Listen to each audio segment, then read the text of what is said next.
আজ মঙ্গলবার পাণ্ডবেশ্বর জামবাদ কোলিয়ারি ৪ নম্বর পিঠে বিক্ষোভ প্রদর্শন করেন কোলিয়ারি শ্রমিক সংগঠন কেকেএসসি।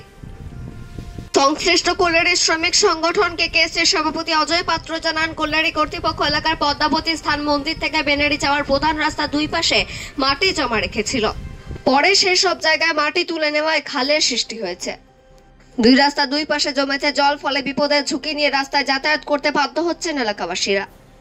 বারবার জামবাদ কোলিয়ারি কর্তৃপক্ষকে এই বিষয়ে জানালেও কোনো কাজ হচ্ছে না দেখেই কোলিয়ারি চানকের কাছে ধর্নায় বসেন শ্রমিক সংগঠন এবং স্থানীয় বাসিন্দাদের একাংশ। শ্রমিক সংগঠনের দাবি, অবিলম্বে এই সেলের কর্তৃপক্ষ রাস্তার সমস্যা সমাধানে পদক্ষেপ গ্রহণ করুক, না হলে তারা বৃহত্তর আন্দোলনে নামবেন। উপস্থিত ছিলেন কেকেএসসি সেক্রেটারি শ্যামসুন্দর রাজভর, মঙ্গল সিং, ভিকারি আদম, পপ্পু সিং। পাণ্ডবেশ্বর থেকে জিত মিস্টার রিপোর্ট নিউজে।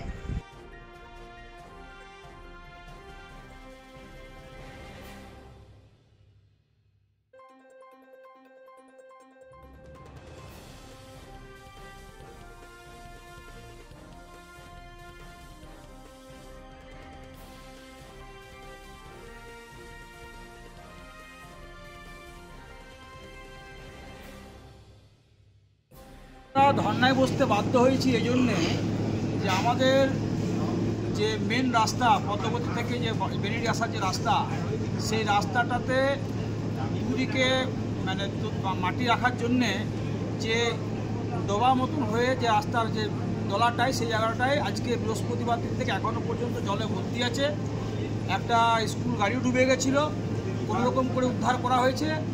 আজকে এখনও পর্যন্ত ম্যানেজমেন্ট এটা তৈরি করেছে, দুদিকে মাটি রেখে করে তৈরি করেছে, এটা যে জলটা যাতে থাকে সেটা না সরানোর জন্য বেনারি থেকে শুরু করে পলাশী থেকে শুরু করে বহুরা সমস্ত মানুষের যাতায়াত বন্ধ হয়ে গেছে। তার সুরাহার জন্য আমরা আজকে জনগণের স্বার্থে আমরা আজকে ধর্নায় বসেছি। যতক্ষণ না আমাদের কোনো সুরাহা হবে ততক্ষণ আমরা ধর্না থেকে উঠব না।